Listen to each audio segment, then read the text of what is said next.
Bear to You by Sylvia Day Chapter 10 Part 2. Before listening, don't forget to like, share, and subscribe. Thank you. God. He shook slightly and buried his face in my neck. Eva. I hugged him back.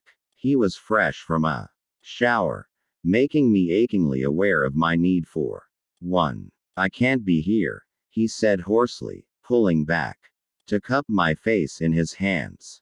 I can't be in public right now. Will you come home with me? Something on my face must have betrayed my lingering wariness, because he pressed his lips to my forehead and murmured, "It won't be like the hotel. I promise. My mother's the only woman who's ever been to my place, aside from the housekeeper and staff. This is stupid. I'm a turd. I'm being stupid. No." He brushed the hair back from my face and bent closer to whisper in my ear. "If you'd taken me to a place you reserved for fucking other men, I would have lost it." The waiter returned and we pulled apart. "Should I get you a menu, sir?" "That won't be necessary." Gideon dug his wallet out of his back pocket and handed over his credit card. "We're leaving." We took a cab to Gideon's place and he held on to my hand the entire time. I shouldn't have been so nervous riding a private elevator up to a penthouse apartment on Fifth Avenue. The sight of high ceilings and pre-war architecture wasn't new to me, and really, it was all to be expected when dating a man who seemed to own damn near everything, and the coveted view of Central Park. Well, of course he'd have one. But Gideon's tension was palpable, and it made me realize that this was a big deal to him. When the elevator opened directly into his apartment's marbled entry foyer, his grip on my hand tightened before he released me. He unlocked the double-door entrance to usher me inside, and I could feel his anxiety as he watched for my reaction. Gideon's home was as beautiful as the man himself. It was so very different from his office, which was sleek, modern, and cool. His private space was warm and sumptuous, filled with antiques and art anchored by gorgeous abusan rugs laid over gleaming hardwood floors. "It's amazing," I said softly, feeling privileged to see it. It was a glimpse into the private Gideon I was desperate to know, and it was stunning. "Come in." He tugged me deeper into the apartment. "I want you to sleep here tonight. I don't have clothes and stuff. All you need is the toothbrush in your purse. We can run by your place in the morning for the rest. I promise to get you to work on time."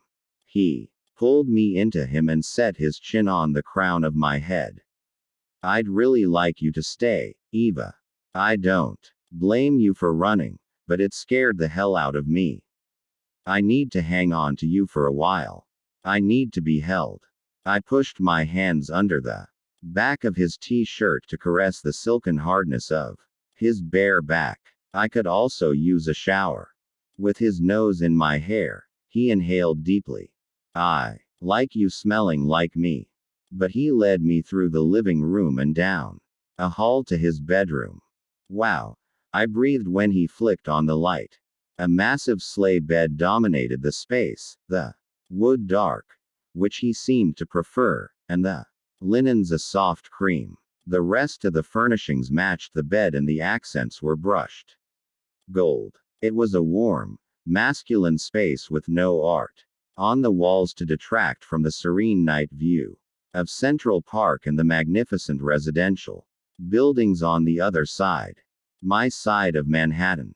The bathrooms in here, as I took in the vanity, which appeared to have been made out of an antique claw-footed walnut cabinet.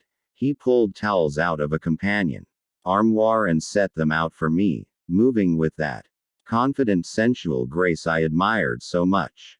Seeing him in his home, dressed so casually, touched me. Knowing I was the only woman to have this experience with him affected me even more. I felt like I was seeing him more naked now than I ever had. "Thank you." He glanced at me and seemed to understand. That I was talking about more than the towels.